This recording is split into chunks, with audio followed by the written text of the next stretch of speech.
Mana ko'rib turibsizlar, ikkalasi ham bir xil kompyuter, ya'ni blok upravleniya.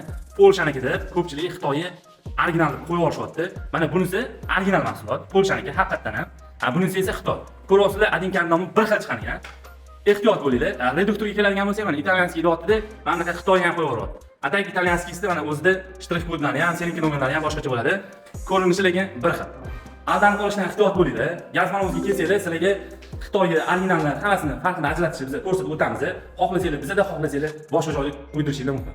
Bizga kelsanglar, mana bunaqa servisning knishkasi ham bor. Mana servisning knishka. Biz shu original mahsulotni isbotlab berish uchun mana servisning knishkasi bilan avtorizonli servis bo'lganimiz uchun hamma ma'lumotlar bilan to'ldirib beramiz.